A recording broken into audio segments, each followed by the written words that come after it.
Hey guys, welcome to my channel. So Aiden Fucci was back in court today. This will be his last court appearance before his trial starts. So that'll be an interesting trial. I'm going to do a quick little summary and timeline of the case for those of you that aren't familiar with the case. Since we probably will be watching the trial, I would like to watch it together with you because I cover this case since the beginning. So when they do, if they do hopefully have videos in the trial, I don't know if they're going to have like live stream, but if they do, I will definitely be live streaming it. And if not, and they do it like a pre-recorded or however they do it, definitely going to talk about it and cover it. So those of you that aren't familiar with the case, I want to give you a quick summary. And so you're kind of up to date on the case and familiar with what happened. It's a pretty tragic case. Okay, so I'm just going to read. This should be a pretty good summary because it's a timeline, events, and the disappearance death of Florida 13-year-old Tristyn Bailey. So here's a picture of her. You know what? I wonder if I could. We'll watch this. It's one of those cases that will never go away. You know, May 9th of 2021 will be forever etched in my mind. Sheriff Rob Hardwick says it is the kind of case a sheriff prays he never sees. The pain of it still felt in Tristyn's community and in the law enforcement that worked it. But Sheriff Hardwick says all of that pales in comparison to the pain felt in the Bailey family. My heart is broken and it is devastated. With whom he has grown close to in the last year, often speaking with Tristyn's father, Forrest Bailey. For whatever reason, we've been put in this position together, him and I, and with that being said, we are forever bonded with each other and for probably the rest of our lives. Outside of the gruesome details of the case, the role social media played also came into the spotlight, with Aiden Fucci posting this ominous selfie on Snapchat from the back of a deputy's car referencing Tristyn. The selfie. What was your reaction when you first saw it? It's disturbing to me, but also too, it's actually helpful in the case too as well. In a cop car. Yep. But again, this is one of those cases where you have to use every piece of the puzzle to solve the crime. And in this particular case, again, we're using social media as part of that. Do you foresee any other charges or any other people being charged in this crime, conspirators or anything else? I believe now, based on the evidence they have, that there's nobody else responsible for the actual murder of Tristyn. I think we can put an exclamation point behind that. But with that being said, of course, as we go down this road of prepping for prosecution and again, talking to witnesses, you know, things are said sometimes that they didn't say the first time. But as of right now, nothing has come out of the ordinary, nobody else charged that I know of, unless the state attorney's office has something going on. As the community sits back and reflects on this case, Sheriff Hardwick says he hopes people will focus on the good life Tristyn lived and the person that she was, not just how she died. You go to that house, you can feel the love in there. You can feel her in that house. She's been memorialized, whether it be family photos, and you can feel the love amongst the brothers and sisters and the family in that house. So again, for me, you know, it's trying to, I wish I could close that door and say, hey, the happy day was over with, you know, the day before Tristyn was murdered, but easier said than done as a sheriff, because I know the family is going to suffer forever. And as the case moves towards a trial, he hopes the investigative work the department has done can give the Bailey family some piece of justice. But he knows that justice is different from closure. You want to come to closure, but what is the definition of closure in this? I don't know. Is it prison? I don't know. I know that, you know, for us is that we dot our I's, we cross our T's, and we pay a lot of attention to the family of the victim. And also, too, we present the best case to make this defendant be prosecuted. In St. Johns County, Katie Jeffries, First Coast News, on your side. That's so hard. I know we've all thought about, what if I were the mother? What if I were the sister? Thought about this a lot. Well, the trial for the teenager accused of killing Bailey is set to begin this November. Aiden Fucci is charged with first-degree murder. He's being tried as an adult. He has pleaded not guilty. Oh, such a sad case. Okay, so I'll read this article, give you a little bit more of a details of the case. So the body of Tristyn Bailey, 13, a 7th grader at Patriot Oaks Academy in St. John's, was discovered Sunday, May 9th, 2021. Little mistype here. So hours after her family reported her missing. She was stabbed 114 times.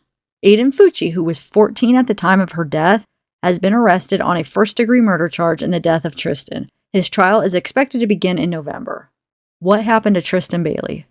Records detail the night she was killed. Following is a timeline of events in the case. So we have Saturday, May 8th, 2021, 11:45 p.m. Bailey's family returns home after an evening out for a celebration. Around midnight, Tristyn Bailey, last seen by a sibling, and was supposed to be sleeping in her bedroom. There's a picture of Tristyn. Sunday, May 9th, 12:30 a.m. Video shows Tristyn walking in the neighborhood. 1:14 a.m., two people believed to be Tristyn Bailey and Aiden Fucci were seen walking together. 1:45 a.m., video evidence from a home shows Tristyn and Aiden walking east on the Saddlestone Drive. 3:30 a.m., video from the same home shows a person believed to be Aiden heading in opposite direction alone, carrying white Nike shoes. Moments later, video shows Aiden entering his home carrying white Nike shoes. Now, if you guys want to see all these videos, like the surveillance videos that catches them and like things that were coming out as it all happened, I have a playlist. I think it's Aiden Fucci playlist. I'll link the playlist in the description. And it has, like I said, it has the video of them walking, the surveillance, it has a video of him running home, carrying his shoes after he freaking kills her. It has a video of him walking up to the house. So I have all that in my playlist, along with other stuff, like some of his court appearances. One of the court appearances where he's pretending like he's hearing voices and that he's all crazy. The video of when he's in the back of the car, the cop car, after he gets arrested. The video of like reading out the affidavit, the arrest affidavit, which has some interesting details. And then also the home video inside Aiden's mom's house, well, inside his house, where Aiden's mom is in the bathroom washing off his jeans, washing blood off his jeans. She gets arrested for tampering with evidence or whatever. So yeah, there's a bunch of stuff. So go check out my playlist and it's all there. Like I said, I'll link it in the description, the playlist, and then you go through the playlist and click on whatever videos you want to watch. Okay, so 10 a.m., Tristyn's mother calls 911 to report the teen missing, and neighbors begin to search the area. The Florida Department of Law Enforcement joins search. 4:49 p.m., Florida missing child alert issued for Tristyn. 6:06 p.m., a resident who had been on a run called to report a dead body in the woods east of the cul-de-sac on Saddlestone Drive. After identifying the body as Tristyn's, St. Johns County Sheriff's Office calls off the search. 8 p.m., Sheriff's Office announces body found and preliminarily identified as Tristyn Bailey. Sheriff, Tristyn Bailey's death was horrific, brutal murder of a 13-year-old child. 8:49 p.m., Aiden and his parents are placed in a St. Johns County Sheriff's Office interview room. Oh, let's see if I might be able to play that right here. Let's see if it'll play it. Okay, so here you see them walking right here. That's Tristyn and Aiden. Aiden's the taller one, so they're walking together. Aiden's this one, Tristyn's right here.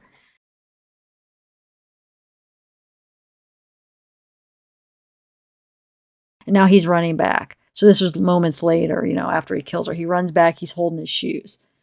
Now this is the inside of Aiden's house. There's Aiden's mom. She'll get his jeans and start cleaning them. Like I said, I have the full video. They're skipping around. And I point out things, so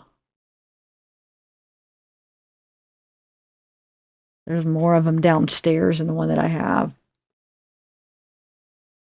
And then on one of my videos, see, there she has his jeans. I read through the details of the case where it says what she says when she goes and visits Aiden, where he's talking to in the cop station, in the police station. Things that she whispers to him and stuff is pretty interesting. But yeah, those jeans. Okay. Let's rewind it. See, so they're walking and then one more time now. It'll skip after they walk past here. It'll skip to where he's running with holding his shoes. So make sure you keep your eye out. And this is after he freaking just got done stabbing her 114 times. There we go, running. Oh, also in the affidavit, it explains what he says, what he ends up saying on why, how everything happened. What he says, how everything happened with her, with Tristyn. I mean, the girl that he killed. He explains well, his side of like what happened that night. And of course, there's some lies. There's a little bit of truth, it sounds like, mixed in with the lies. And then the friend's house that he was over before him and Tristyn went on that walk, and then he killed her. And that guy explains his experience with Aiden, and then when Tristyn comes over, and that's all in the affidavit too. So it's pretty interesting. Like I said, I will link that in the description. All right, let's continue with the timeline. So Monday, May 10th, 12:44 a.m., investigators searched Fucci's home, finding a Buck brand knife sheath, a pair of wet white Nike shoes with blood on them, a t-shirt with blood on it, a white piece of paper with handwriting with possible blood on it, and a pair of wet blue denim jeans in a laundry basket. They also find blood and dirt on the drain in the bathroom sink next to Aiden's bedroom. 3:30 a.m., Aiden arrested on a charge of second-degree murder. 11:30 a.m., Sheriff's Office confirms identity of body as that of Tristyn Bailey and announces arrest of Aiden Fucci, a 14-year-old classmate, on charges of second-degree murder. 8:30 p.m., candlelight vigil honors Tristyn at the South Durban Crossing Amenities Center. Tuesday, May 11th, 8:30 a.m., Fucci charged with second-degree murder in the death of Tristyn Bailey, remanded to detention for at least 21 days in his first court appearance. Aiden Fucci walks into Circuit Judge Lee Smith's courtroom in the St. Johns County Courthouse in St. Augustine on Thursday, October 28, 2021, to attend a pretrial hearing. Fucci, 14, is accused of killing 13-year-old Tristyn Bailey in May. Okay, so 1:30 p.m., still May 11th, yep. Sheriff's Office reports that Chief Medical Examiner Predrag Bulik determined that the cause of Tristyn's death is sharp force trauma by stabbing in that video. 1:30 p.m., Tuesday, May 11th, Sheriff's Office reports that Chief Medical Examiner Predrag Bulik determined that the cause of Tristyn's death is sharp force trauma by stabbing, and that video placed the pair walking near the scene in that time frame. Monday, May 17th, anyway, Andy Snober, hired to represent the 14-year-old suspect by his family, files to withdraw from the case. The motion is granted by the courts. Tuesday, May 18th, 5 p.m., the Bailey family holds a public memorial service for Tristyn at Celebration Church in Jacksonville. Thursday, May 20th, judge approves indigency motions filed on behalf of the parents of the 14-year-old suspect and announces the suspect will be represented by the Public Defender's Office, led by St. Augustine-based attorney Joshua Mosley. Thursday, May 27th, according to St. Johns County court documents, Fucci will face a first-degree murder charge and will also be charged as an adult. Friday, May 28th, during a first court appearance, Judge Henry Maltz rules that Aiden Fucci be held without a bail at an adult facility in St. Johns County. Thursday, June 3rd, Aiden Fucci enters a plea of not guilty on the first-degree murder charge. Saturday, June 5th, Crystal Lane Smith, the mother of 14-year-old Aiden Fucci, is arrested on a warrant charging her with tampering with evidence following the killing of Tristyn Bailey. That was that surveillance video that they caught, her own surveillance video of her washing blood out of his jeans. Wednesday, July 14th, in newly released documents, one of Fucci's friends said he talked about killing people frequently, and that weeks before Tristyn's killing, Fucci said he planned to murder someone by dragging a random person into the woods and stabbing them. So like I said, that affidavit is pretty interesting. It has some really interesting things in it. So I have a video where I read through it. I would check it out if you're interested in the case. Monday, July 26th, Crystal Lane Smith pleads not guilty to a charge of tampering with evidence. Thursday, October 28th, Aiden appears in court. Judge Lee Smith grants a continuance filed by Aiden's attorney, Joshua Mosley, until February 2nd. February 2nd, which is today, or by the time this video gets uploaded, it'll be tomorrow. Or it'll be yesterday. Sorry, I'm going backwards. Yeah. So this won't be uploaded until tomorrow. It's already almost midnight. So, yeah, February 2nd will be yesterday. Okay, but Aiden Fucci appears in St. Johns County Court for a pretrial hearing, trial set for November. Wednesday, February 2nd, 2022, Aiden Fucci appears in St. Johns County Court for a pretrial hearing, the trial set for November. Thursday, April 5th, Aiden Fucci appears in court with a new public defender, Rosemary Peoples, for a pretrial hearing. The judge sets a trial period of November 7th to 18th. And so this is an old article. I just wanted to read it because it did like a summary and timeline for people that needed to kind of refreshed on the case or people that are new to the case. Okay, now back to what is going to go on or what happens in today's court hearing or yesterday's. By the time this video gets uploaded, it'll be yesterday's court hearing. Actually, I have a little clip that kind of explains what this court hearing that I'm going to play is about. And then I'll play the hearing and you'll see like the whole hearing, and then there'll be a clip from the end of one. And then that's it. Have a good day, guys. And let me know real quick. I'm probably going to post something in my community post. But if I starting tomorrow, if I start live streaming the Murdaugh trial, would you guys be interested? I was thinking about doing it. I know it already started, but I could start now and we can watch it together. And let me know how many would be interested in doing that. To a developing story out of St. Johns County tonight, where the trial of Aiden Fucci is scheduled to begin next month. Today was one of the last pretrial hearings for the teen accused of killing his classmate, Tristyn Bailey. The defense filed multiple motions to limit potential evidence. And for a closer look at what happened in court today, let's go live now to On Your Side's Rich Donnelly. Rich? Hi, thank you very much, Jeannie. The major development today is that Aiden Fucci will face a trial with 6 members of the jury. The defense wanted a full 12-person jury. However, the state argued that because the death penalty was not an option, that Fucci was not entitled to a full 12-person jury trial. But there were 5 other motions that were filed and decided upon today. The defense asked that the court prohibit all testimony and evidence collected from cell phones, but the judge ruled that anything the state plans to show from cell phones must first be shown to the defense. The defense's motion to exclude certain drawings, presumably made by Fucci, was granted by the judge, although the state said that they did not plan to introduce those drawings anyway. There were a number of knives collected from the Fucci-Smith home after Fucci was arrested. However, those extra knives and pictures of those knives will not be included as evidence. However, testimony about the knives may be used. The biggest point of contention in today's hearing was related to autopsy photographs. The defense wanted to limit the amount of photographs because they thought many of the injuries were non-fatal. However, the judge determined that with 114 stab wounds, the state would only have to crop 1 photo before submitting nearly 50 total autopsy photographs as evidence. The next major date in this trial is February 6th. That will be the first day of jury selection. Reporting live in St. Johns County, Rich Donnelly, First Coast News, On Your Side. All right, we are back on the record in case 2021 CF 825. Everyone is present. Ready to move to the motion for change of venue at this time? Yes, Your Honor. All right. Your Honor, the defendant is moving on a motion for change of venue from St. Johns County to outside of the 7th Circuit.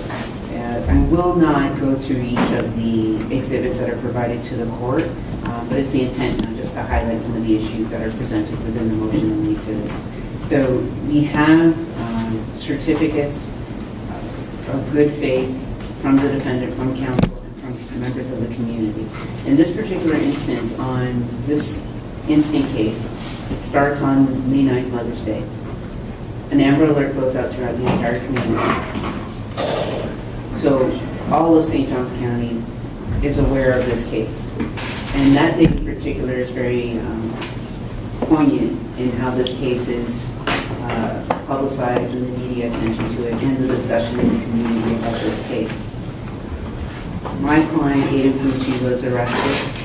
And again, there's a media blitz in terms of his image in the back of a police car. And so Snapchat images are then proliferated amongst the community. And yes, it does go beyond St. John's. There's a lot of attention, even now in court. There's media here on this particular case. It's not the only case or the only homicide case that the media shows up on, but the difference here is in terms of the volume. So within the exhibits before the court is a summary of some of their In evidence. favor, I think Ms. Dutton's having a hard time hearing you. Just try to speak into that microphone. That's fine. Okay. All right, you can continue. All right. In terms of the news articles, so at the time of this, this motion was filed, we had already exceeded 150 news articles on this case.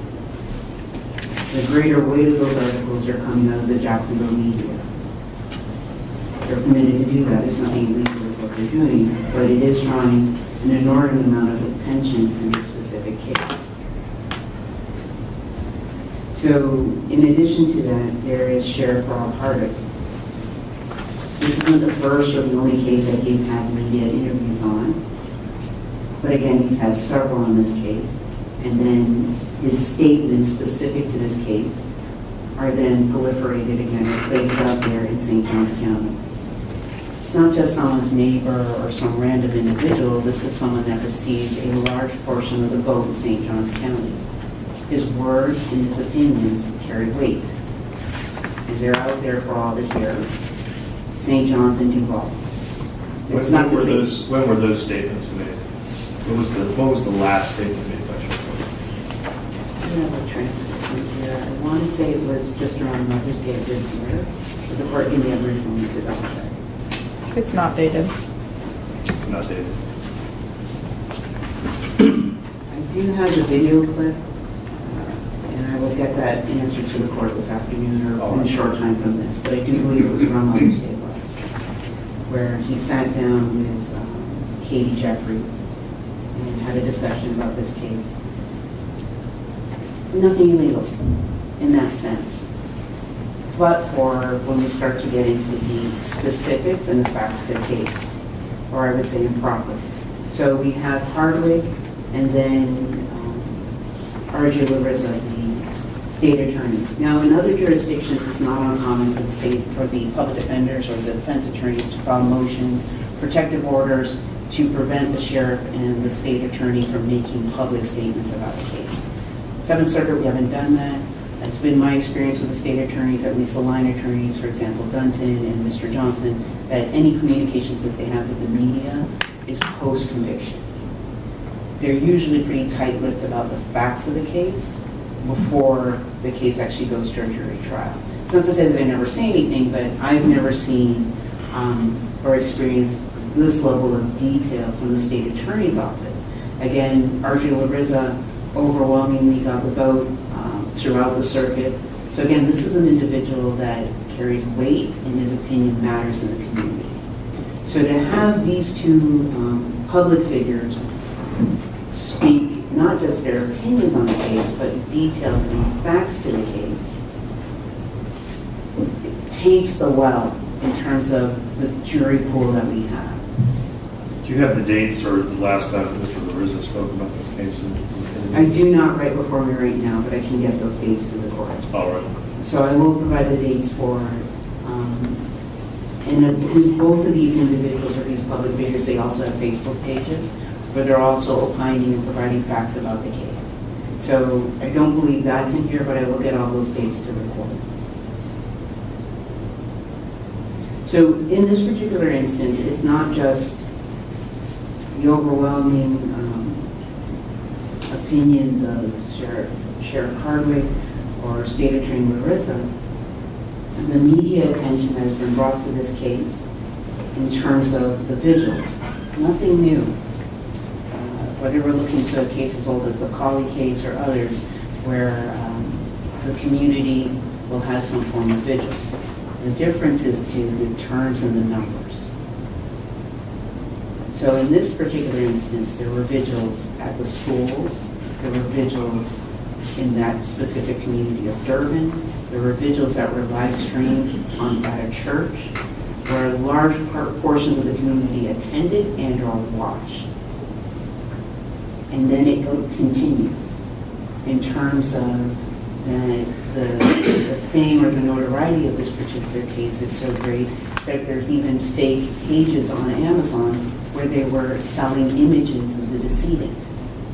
It was shut down.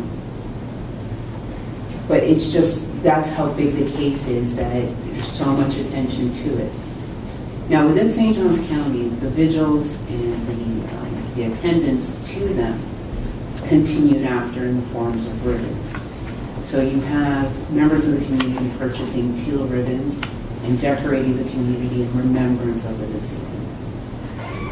School children with their backpacks, young girls with ribbons in their hair. So you'll see, and the state, they're well aware because we brought this up in several of the depositions where people where students and teachers discussed their awareness of the ribbons in the community, their wristband, ribbons in the hair, and things of that nature towards fundraisers. Some towards the family, others to set up scholarships in her name. Again, there's nothing improper with this, but we're now talking about a change of venue. And the attention and the amount of ongoing attention, and yes, it was stronger in the beginning, but it still continues on. That even today in November or December, I should say, of 2022, there are still teal ribbons out there. Businesses with teal ribbons. There's nothing improper with that. No. The issue is that all this attention, whether it's the number of stab wounds as described by the state attorney, the fundraising that's going on, taints our ability to pick jurors that are wholly unaware of the facts of the case.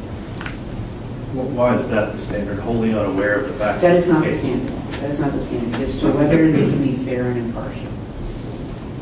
And to say individuals where the attention is this great in terms of the media attention, in terms of the ribbons that are placed around the community in her remembrance, that in this community of St. John's, the defense is arguing that we can't get a fair jury. Now, just last week, there was another teenager. Anthony Fox was convicted. In that particular instance, Anthony Fox was a teenager. The decedent was a teenager. And in that particular instance, it was 120 stab wounds. Very little media attention on the case. There isn't and yes, it's in Putnam, and Putnam's a smaller county, but the Putnam cases are reported out of Duval. So the issue in terms of moving is because of and I have the circles in there showing the media reach. This is not the first case where the media is giving a lot of attention, it's the volume of the attention that they're giving. So whether it's a case just last week where it's 120 stab wounds, we don't have the media attention on the local sheriff or the state attorney or on the news on the regular. In the sense that whether we come in here for a pretrial hearing or ask for a continuance, there are hours or a lot of time, I should say, dedicated to each hearing we're in court on this case because of the media attention. To the point that salient facts of the case are well known within the community.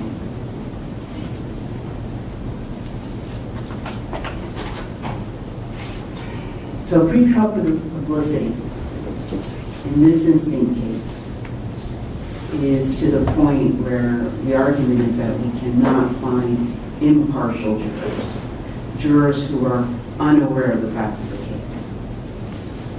Jurors, whether it's in Putnam, because even in that last case I just referenced, the Anthony Fox case, the commentary even in Putnam is referencing the Fucci case in the conviction on Anthony Fox. In here, the defendant is facing a potential sentence of life. So there's case law that's provided that Mr. Aiden Fucci is guaranteed a presumption of innocence. That has been thoroughly done away with by the statements of the state attorney and the sheriff.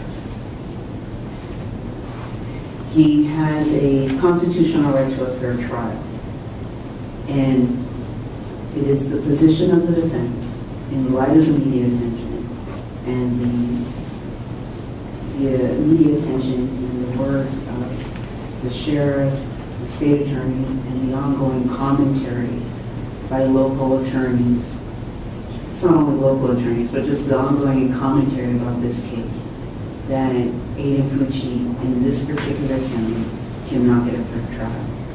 And because the media attention is from mostly 4th Circuit and 7th Circuit, that's why we're asking to have the case moved out of the circuit. Explain that to me, because I mean, Volusia County is in an entirely different media market, are they not? All the reporting for that for Volusia County is out of Orlando, is it not? Yes. So why would Volusia, if I were to grant this, why would Volusia not be a reasonable alternative? Well, then we turn to a similar situated venue, and I provided the census data showing that the distinctions between the counties of St. John.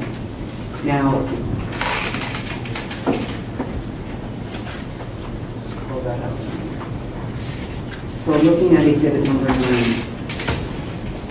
and I've given a couple of examples for Brevard and St. John's, but and Volusia. I'm sorry, which exhibit is this? Exhibit number 9.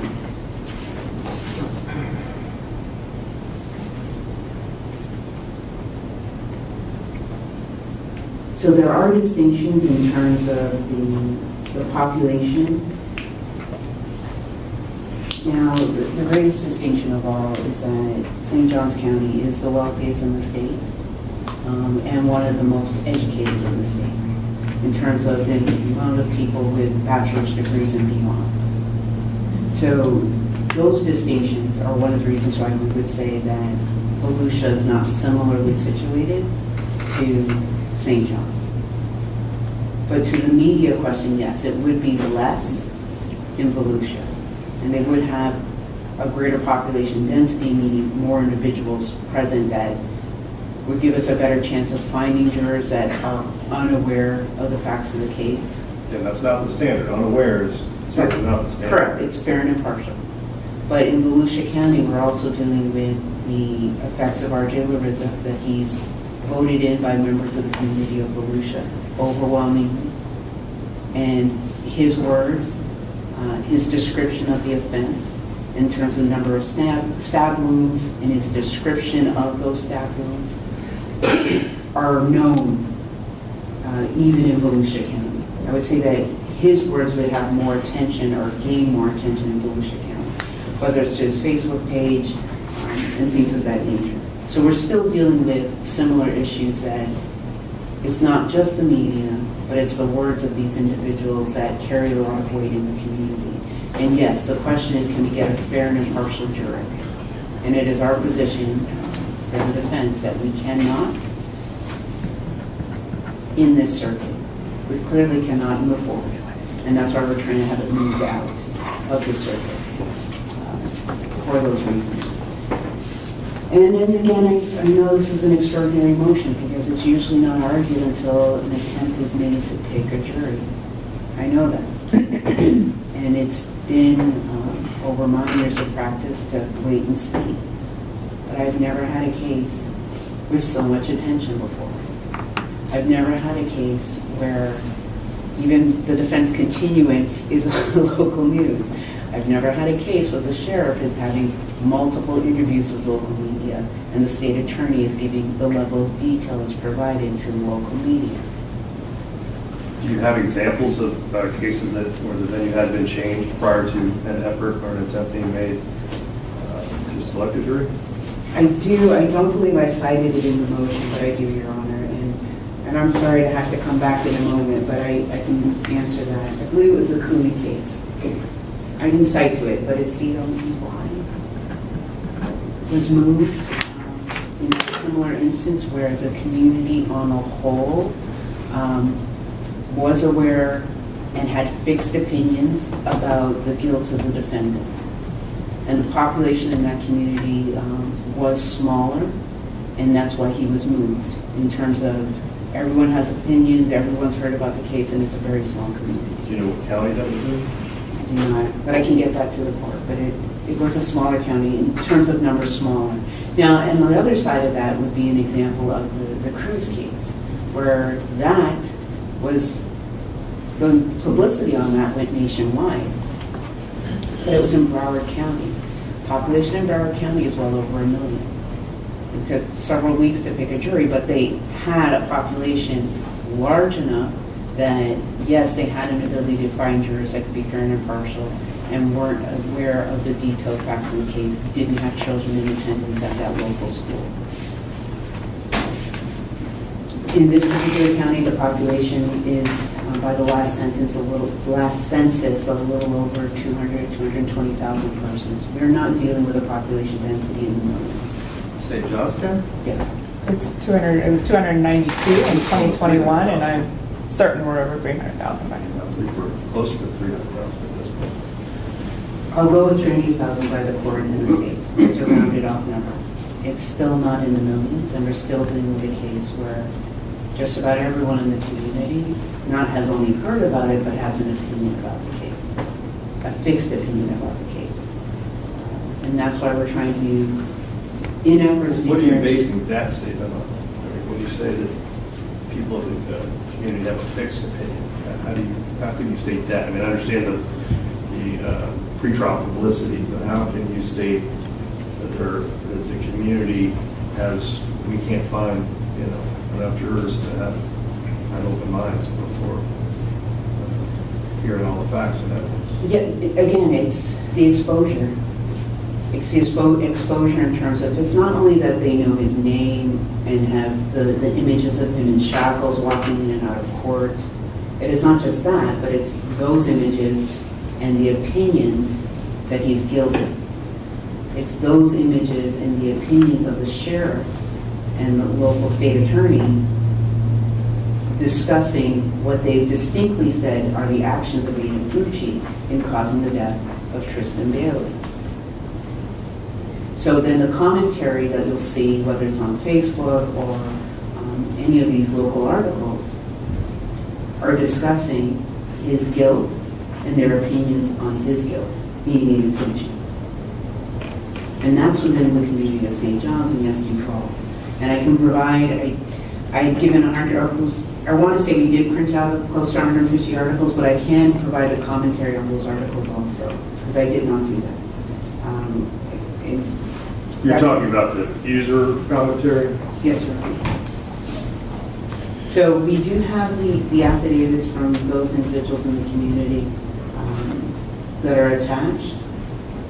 And then just looking to the example that we had with change.org, which asked for a petition to have this case, have the Aiden Fucci charged as an adult. And the numbers on that out of, in terms of the overwhelming response. It's just, in terms of the numbers of people opining on this case, even asking for why isn't he getting the death penalty or some of the commentaries on this case, where he hasn't been convicted, a jury hasn't been sworn, facts have not been presented to a jury, and to say that he can get an impartial, fair and impartial jury in this county, no.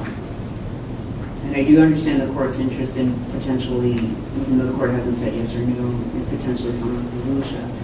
But it is our opinion that because of the attention, because of the individuals that have brought attention to this case, we need to take it out of the circuit.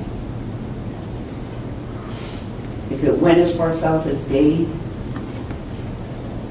that would be a wonderful thing. But if we could at least get out of the circuit, almost all of the concerns, I believe, would be remedied. Because then we're out of a circuit where individuals had gone into a voting booth and chosen between Hardwick or Larissa. Gone to a circuit where the news, every time there's a hearing, highlights this case. And I actually have to correct that. Even when we're not in court, in between court dates, there'll be news 5 minutes and sometimes longer discussing this case. So we're asking for an opportunity for a fair trial, a constitutional right that he has to a fair trial, and that he would have an opportunity for effective assistance of counsel where even some of the motions that we file or don't file is impacted by the media attention on this case. So if we could at least know that we're now out of St. Johns County, out of the circuit, it would also free up defense counsel and our defense of the defendant, which I have honestly never seen before, where even our decision-making and what we're filing is being impacted by the media attention on this case. And I'll yield the rest of the time to this. All right. Stick. Thank you, Your Honor. I want to respond to a few points made in her motion first, and then I will argue the law in this case. Your Honor, counsel referred several times to affidavits that she attached, which is a requirement under the statute. I would just point out that there were only 2 affidavits presented, from which they're not limited. They could present as many affidavits as they wanted from members of the community, and one of those affidavits is actually from a retired former member and attorney with the Public Defender's Office. So those are the 2, there's 2 affidavits presented in support as far as evidence from community members as to actual opinions. As to the comments that are touched on in 4 sub C and the comments made on Sheriff Hardwick, counsel attached about a 5-page transcript of, and it looks like a segment that aired on TV with Katie Jeffries and Sheriff Hardwick and some others. It's 5 pages long. Sheriff Hardwick doesn't say anything inflammatory in that interview. He's asked if any other charge, it's very early on. And I think even though it's not dated, you can kind of tell it's early on because he's being asked if he believes anyone else is going to be charged. And he says, no, I believe we have the correct person and no one else is going to be charged. Because counsel made an argument in here that he's commenting on his guilt. Well, he was just saying we have the one and only person that is going to be charged. There's nothing inflammatory in Sheriff Hardwick's interview, and that was the only one that she provided to the court. A large amount of the memorials and everything that she cited in Defense Exhibit 7, if you look at the dates, those all occurred within a week of the homicide. All of those events. Funerals, vigils, and other things mostly occurred within a week of the homicide, and there's no evidence as to the number of persons that obviously attended those. I am certain those questions would be asked in a jury selection. She's asking them also in deposition to see what witnesses participated in what community events, which obviously could play a part into jurors that are selected or not. The teal ribbons, I think those have been isolated to the northwest part of the county. To be quite honest, I've never seen one south of the courthouse. Here in this part of the community, we have a large county. It does appear that those ribbons and things like that are exclusive to our northwestern quadrant of the county. And she's asking members about the ribbons and participation in these things. She's asking the witnesses that are in deposition. And yes, a lot of them are involved in these. Well, there are people very close to the case for one reason or the other. They're classmates of Tristyn. They're neighbors and friends of Tristyn. They're teachers. So it's not surprising that the witnesses in deposition have attended those things. And I don't believe that's an accurate representation, obviously, of our population as a whole. Mr. Larizza's comments, just quickly. I believe the only press conference, if counsel has evidence to the contrary, is the very first press conference that was done after indictment in May of 2021. Mr. Larizza made a comment as to the number of stab wounds, which obviously was immediately public record as soon as an autopsy report was published. I highly believe that the media would have covered that information, whether Mr. Larizza said it or not in a press conference. So he mentioned the number of stab wounds. He mentioned, she cites in here, statements that Mr. Fucci made to friends that may lend to premeditation. Also information that all under public records law had to be given to the media. I think Mr. Larizza used the word horrific, and that was all to describe the crime. As far as inflammatory things that the court can take into consideration, that was the only sort of descriptive word in that press conference. And Ms. Peoples is commenting on Mr. Larissa and Mr. Hardwick and their constant, which I don't believe the evidence supports constant, comments on this case and in interviews and on social media. As to the state attorney's office, we have a Facebook page. It was created in April of this year. It has 930 followers, and we have never commented on our Facebook page about this case. What is interestingly lacking in this motion, and I believe, and as it's common knowledge, it should be mentioned, is the public defender's office earlier this year hired a company to do polling in this county. So the public defender's office, not the media, not the state attorney's office, not the sheriff's office, hired a company to personally reach out to every voter in this county to seek their opinion on this case. Now that information is not in this motion, but that's actually individually drawing attention to this case of potential jury veneer that may not have known about it.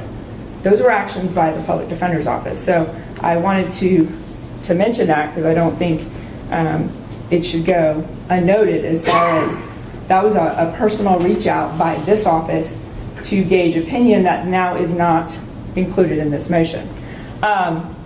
As to the change.org petition, I just wanted to point out there's 9,000 persons in St. Johns County that got involved in that. That is approximately 3% of our population. And Your Honor, so just responding in that way to, so there was a change.org petition that was initiated. St. Johns County residents, people that self-reported, only 9,000 on the whole petition. And then I'm comparing that to our population, which is about 3%. And that petition was to encourage our office to charge him as an adult. So Your Honor, I know you're aware of the law, but I just would remind the court, our position is obviously that this motion is premature and there has been no great presumption presented of partiality against Aiden Fucci.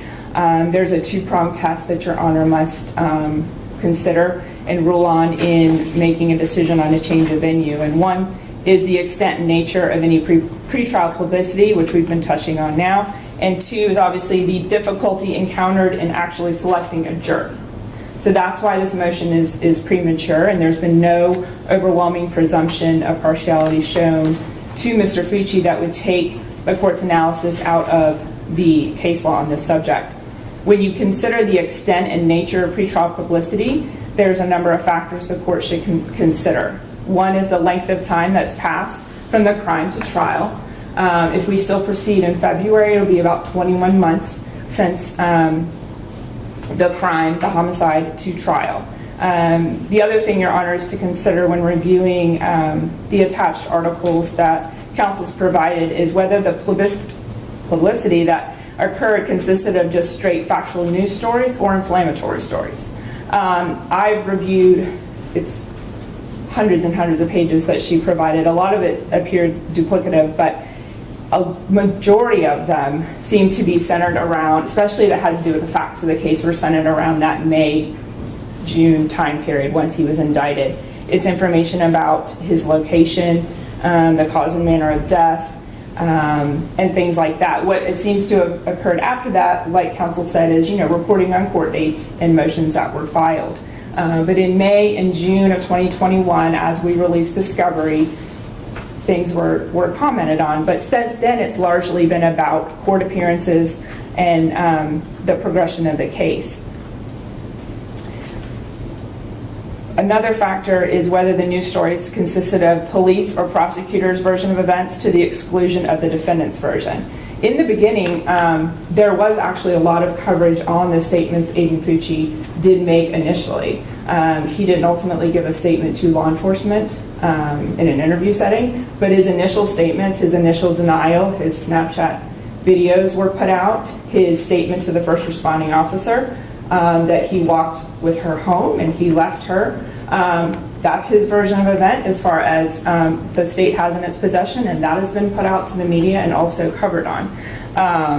And then, Your Honor, another factor is the size of our community in question. And obviously, you know, we are a very, very fast-growing community. Your Honor was right. The 2021 census data that Ms. Peoples provided showed in June of 2021, so over a year ago now, we were at 292,000 residents. We've had a 44% increase in 10 years, and we're the second fastest growing county in the state as of last year, and one of the largest in the nation. So we are constantly, in the last 21 months, getting a new influx of citizens in our county, and I think that should be considered.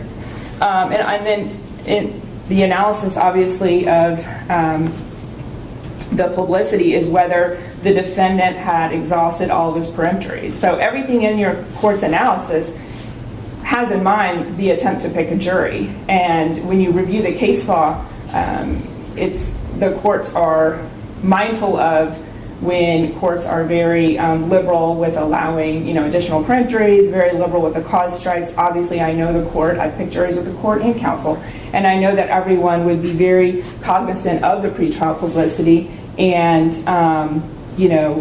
cause strikes would be, I'm sure, liberally granted if there was a need when selecting a jury. And so I had emailed, Your Honor, some of the case law that all outline this test, and they outline how difficult or not it is to get a jury. I would just comment on a few cases I sent over. Copeland v. State, that was a case in small rural Wakulla County where a 19-year-old waitress was murdered. And they talk in that case about, obviously the question is not whether jurors can put matters out of their mind and try a case, or the question is whether they can put what they've heard out of their mind and try a case solely upon evidence in the courtroom.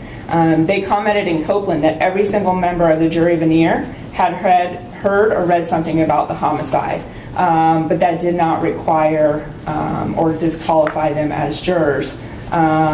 In Rowling v. State, Your Honor, which is the Danny Rowling case where he killed 5 UF college students, obviously extremely high-profile case, and they again comment, State acknowledged massive media interest, but argued that again, it's been straightforward news stories talking about facts of the case, nothing inflammatory. The court took extraordinary measures to ensure jurors that were sat were fair and impartial, and the court reminded us that jurors need not be totally ignorant of the facts of the case, nor do they need to be free from any preconceived notion. That would be an impossible standard to apply. People are going to have even initial preconceived notions. The question is can you genuinely pick persons that can set that aside and only rely on what they've heard in court and not maybe what they've heard in the news? That's the standard. And then again, lastly, Your Honor, I just mentioned DuBose v. State, which is a Jacksonville case where a little 8-year-old girl was killed by DuBose and some of his brothers. I mentioned that one simply because they specifically cited to some of the inflammatory comments by a Jacksonville Sheriff's Office representative. And in that case, someone from the Sheriff's Office in the media would refer to the DuBose brothers as miscreants, a menace to society, constantly say their behavior was despicable, stated they were in the right place in jail, and there had been some of those articles and interviews, and the court said that those remarks did not require the case to be moved. It didn't qualify for particularly hostile or inflammatory. So again, our position is that this motion is premature. We should have an opportunity to attempt to select a jury in this case, and there's been no presumption of partiality shown against Mr. Aiden Fucci. Thank you, State. Just briefly, Your Honor, the 2 of the cases that the state has provided are from, I believe, 84 and 94, and don't take into account Please speak it up, thank you. Sorry, 84 and 94, and don't take into 84 and 97, not taking into account the impact and the effects of social media, which we have in this particular instance. Turning to the most recent one is a 2017 case of DuBose. And as the state mentioned, the issue there is local prejudice of an officer. It wasn't the sheriff, and it's not an individual that carries the weight of Sheriff Hardwick. So there has been some time since this offense. The offense date is May of 2021. But the attention continues.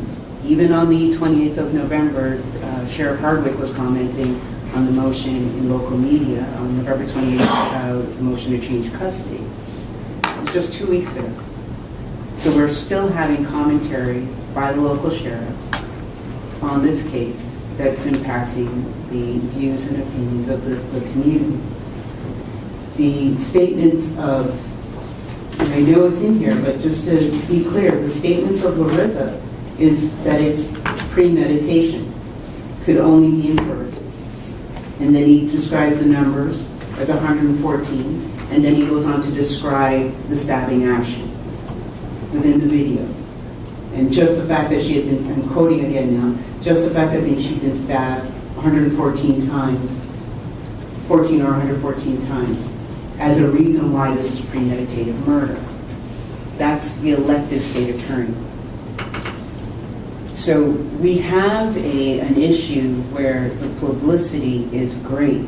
And the distinction was drawn with the three cases that are all out of St. Johns County, of Kevin Williams and Collie Williams and the third, and it'll come to me in a moment. With these three cases, Your Honor, we had local media coverage that totaled about 15 articles. And even though we only had about 15 news articles from those cases, the impacts of those cases are still with us today. The Collie case caused changes on the way the schools were operating and releasing children. The Collie case impacted this courthouse in terms of how we handle first appearance. The questions that we now ask in first appearance and whether or not an individual has a GPS monitor is directly tied to the impacts of the Collie case. That's here in St. Johns County. 15 articles, again, cumulatively between the three. The Williams case resulted in new legislation and how we sentence individuals who are charged with harming or causing the death to an individual with certain disabilities. In particular, I believe that the decedent in the Williams case was autistic. And we had, again, at best, 15 articles between these three defendants before the case actually goes to trial. And then the Quentin Trudeau case, which was part of a death penalty case with 3 individuals that spanned the jurisdictions from Gainesville through St. Johns County.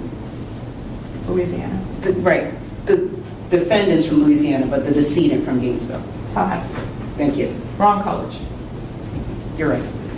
But the point being that we're looking at a spans of communities and individuals being in fact impacted by Quentin Trudeau and the other defendants. And again, with these cases that had major impacts in St. Johns County, the pretrial publicity was minimal. Yes, the media was there. Yes, the media reported, but nothing to the extent that we're seeing with Aiden Fucci. So the question that the state rightly posed, based on the case law, is not just the time that has passed, but the publicity that has occurred and is still ongoing, with facts pertinent to this case, as alleged by the state, that haven't been produced in front of a jury. Police opinion and state attorney opinion, and even statements by the defendant that may or may not be presented in trial are well known within St. Johns County. So, rightly stated, we have not exhausted any peremptory challenges. We have not, because we haven't even started to pick. But this is a unique situation, unlike Collie or Williams and Trudeau, where we have a defendant who is seeing significant impacts on his ability to pick an impartial jury based on the media coverage, based on the statements of individuals that carry weight in the community. And yes, one of those certificates is from a former public defender on the southern side of the county. Because a moment ago the state mentioned that all these ribbons are on the north end, but the impact of this case is seen throughout. And I will say, yes, there are more ribbons on the north end of the county, but they're on the southern half of the county also. They're throughout.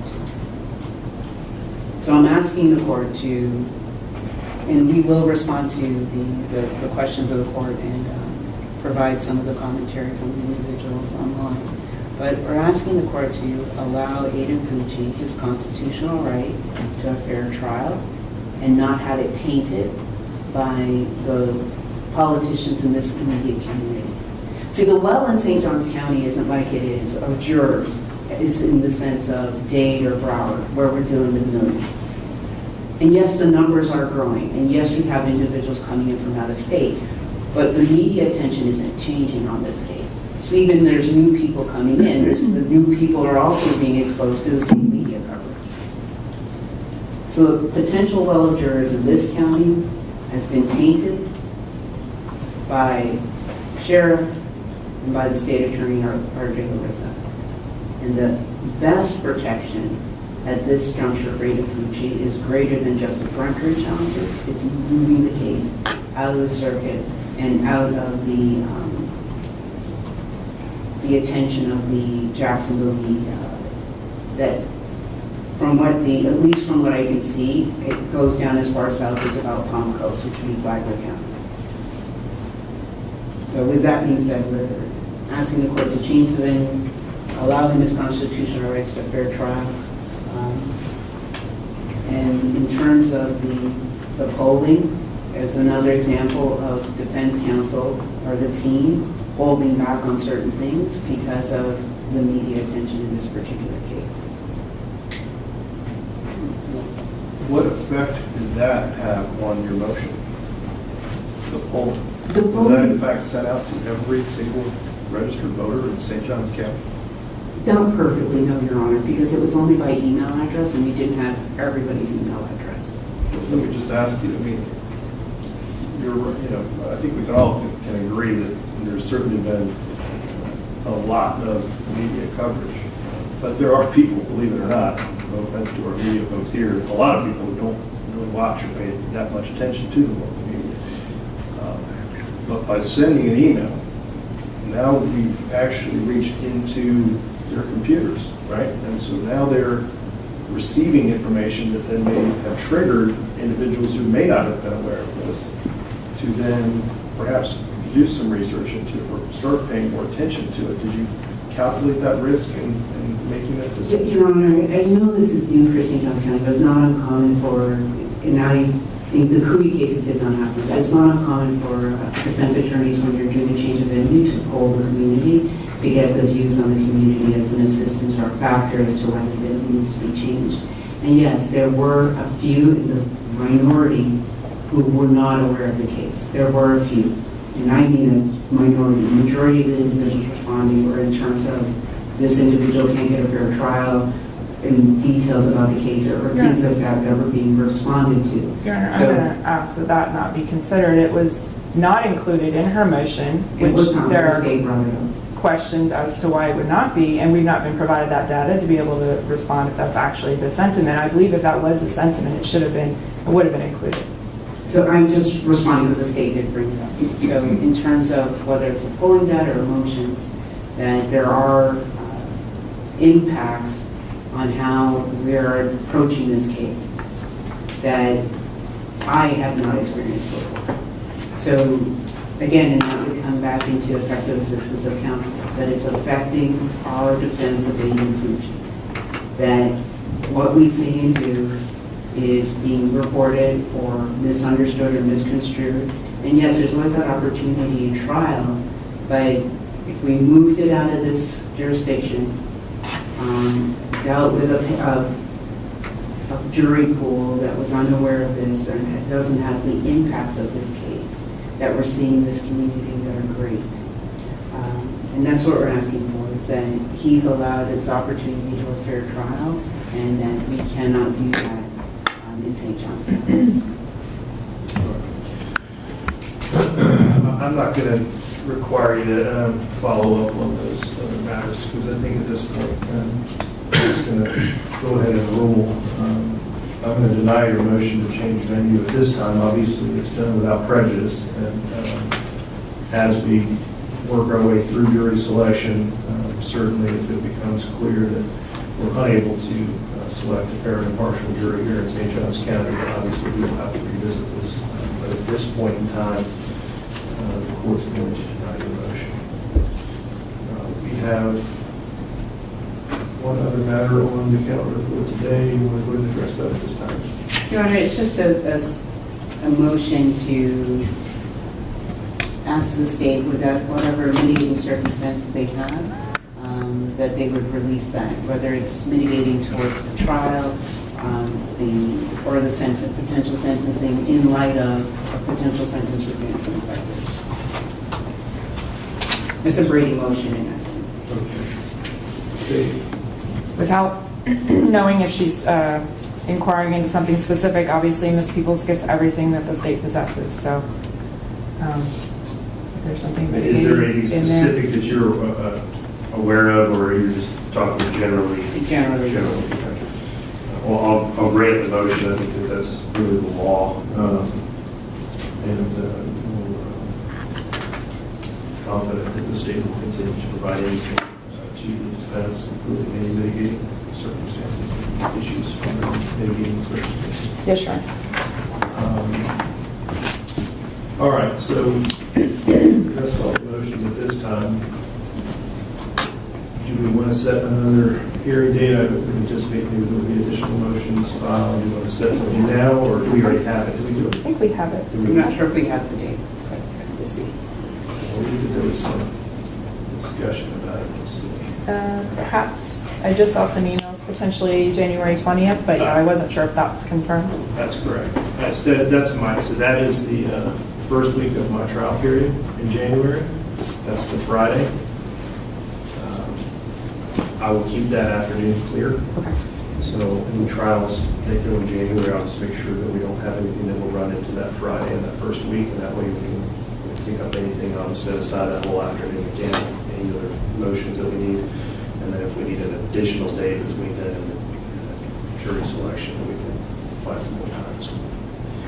Yes, sir. As far as jury selection, my plan, as we talked about previously, is to start that on the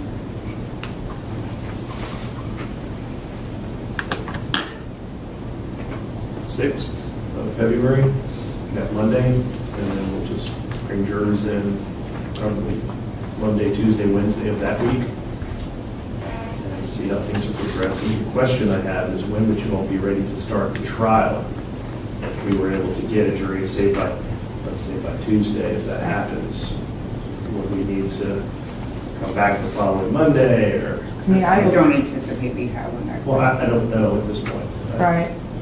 I would, I'll do whatever if the court wanted to preset a time, or if you just want us to be flexible, I can make sure everyone's sort of ready end of that first week, just in case we get one, maybe by Wednesday or Thursday.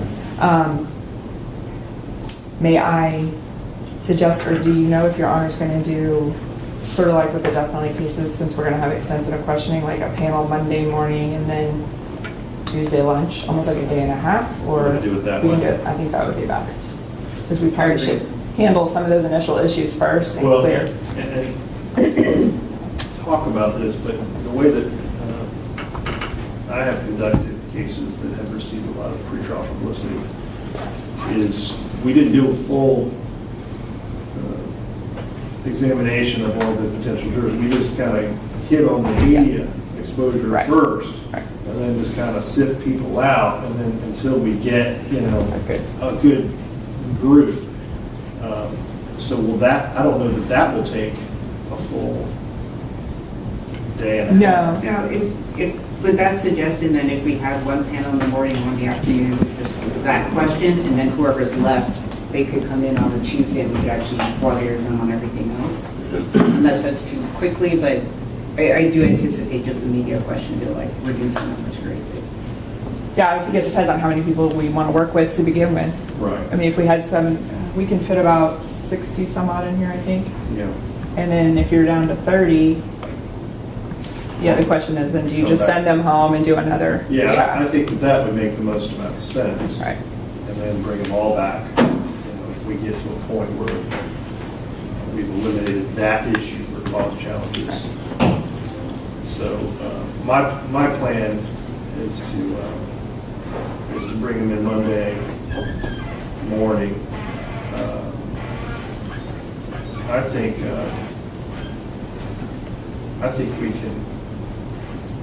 think we should bring him in mornings rather than waiting. Yeah, that's fine. So let's just bring. So my plan would be to. And I'm not sure about the numbers yet, but the 6th, 7th, and 8th of the first week. 3 p.m.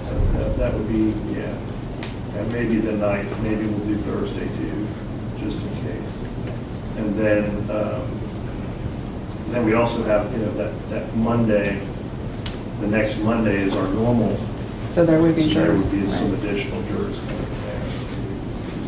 We'll see how it goes. And then if we need more, we'll. Okay. Any other matters we need to address from the state? No, Your Honor. Anything else from the defense? No, Your Honor. All right, we're see you back here. If you all need anything before that, just let me know. Otherwise, we'll be back on January 20th. Thank you. Thank you. Thank you.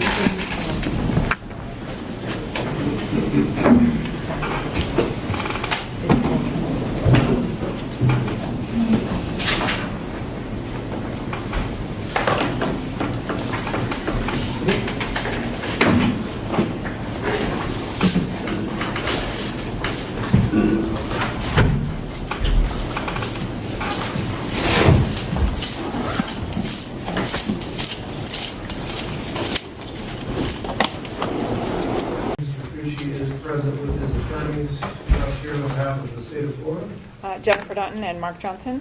All right, we are here for docket sounding. We are prepared to begin our jury selection this coming Monday. We have jurors scheduled to arrive at the courthouse at 8:30 Monday morning, as well as Tuesday, Wednesday, and Thursday of next week. I did receive a motion to continue the trial that was filed by the defense, so I know that we need to address that motion. Are there any other motions that we need to address this afternoon? No, Your Honor. No, Your Honor. We've spoken to the state about some other issues last week and resolved most of them. Okay. All right, well, let's take up your motion to continue, counsel. I'll hear from you at this time. Your Honor, the state had filed as the court is aware, a motion to impanel 6 on January 13th. Can you do me a favor and move that microphone so that I can The state had filed a motion to impanel 6 jurors on the 13th, and the court had granted that motion on January 20th, which started a clock of 10 days for defense counsel. On the 30th, that was this Monday, we filed a writ with the 5th District Court of Appeal. The nature of the writ, the 5th District Court of Appeal had discretion to accept or reject that writ of certiorari as filed. They accepted it.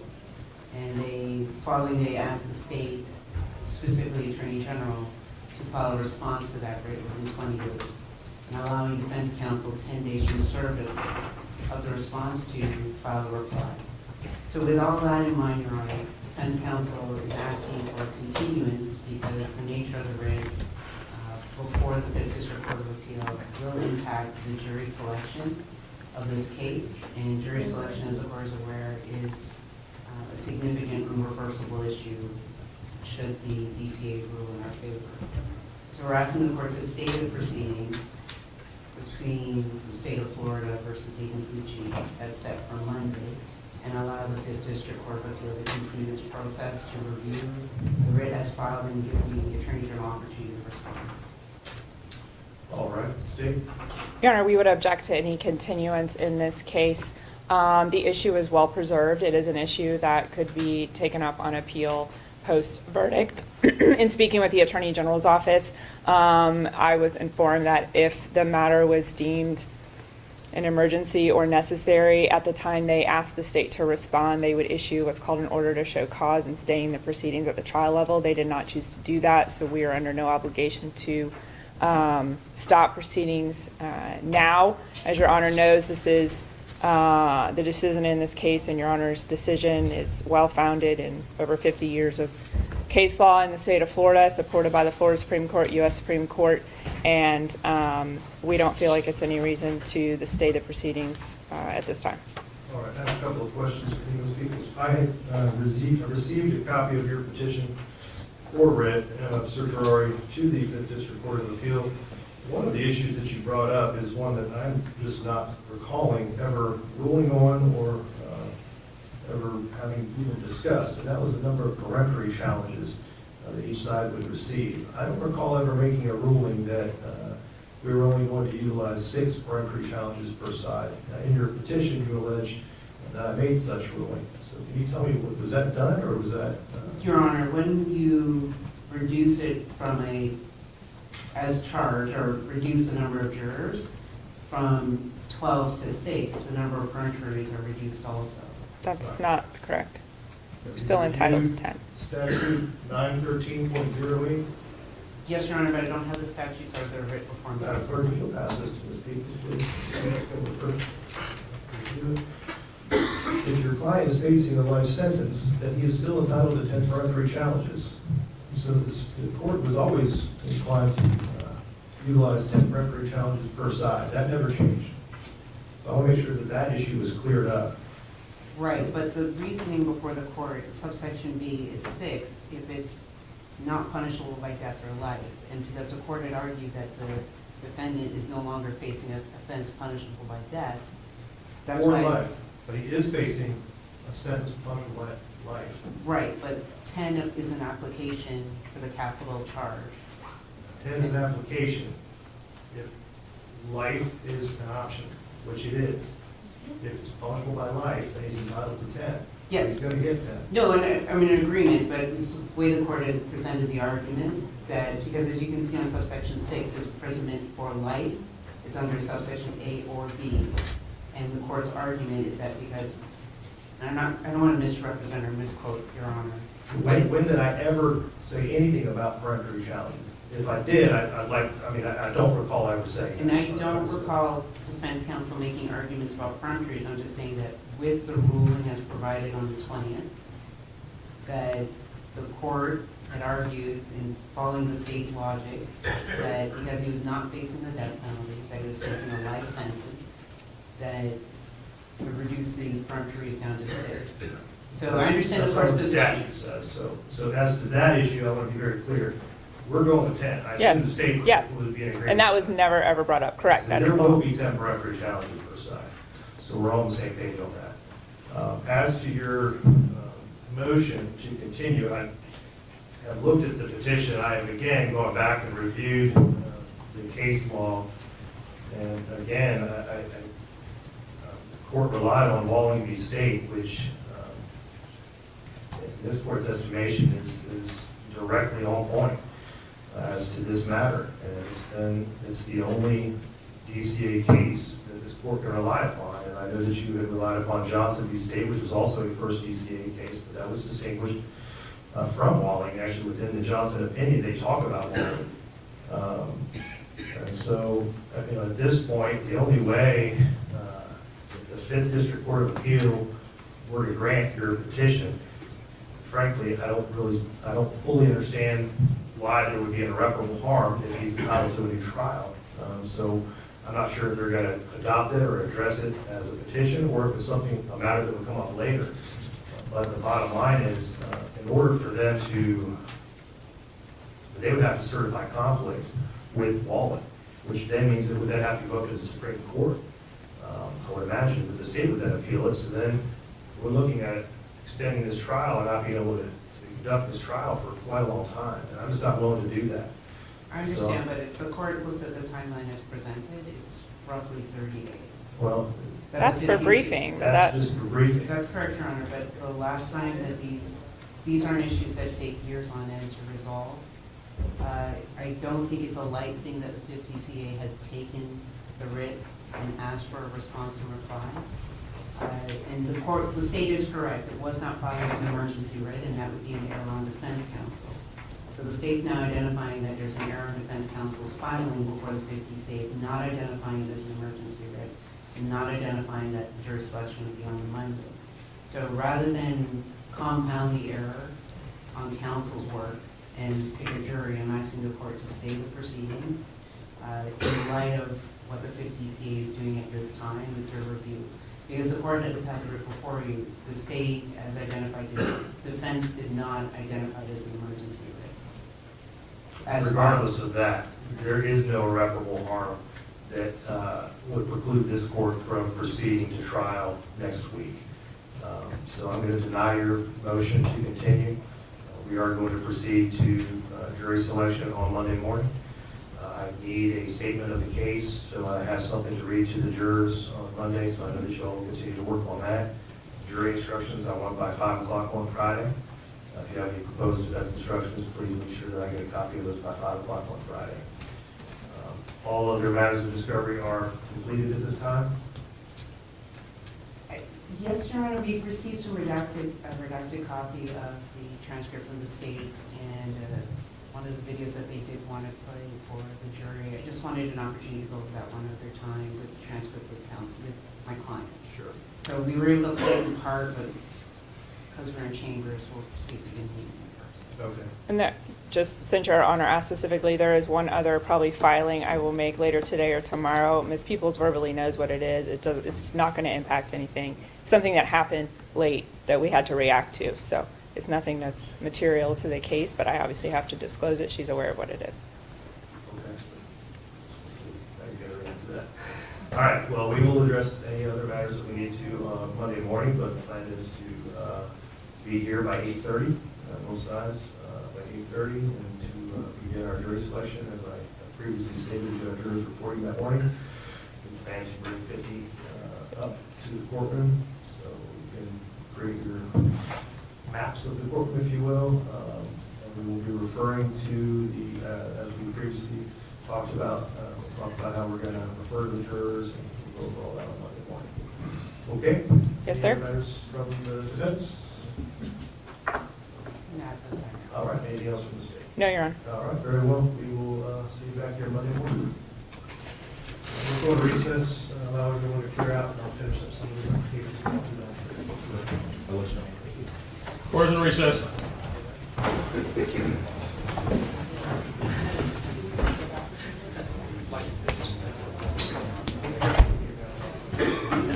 The kindness is the answer we're all searching for. Really, really, really, really, really, really need your love. Really, really, really, really, really, really need your love. I'm begging you.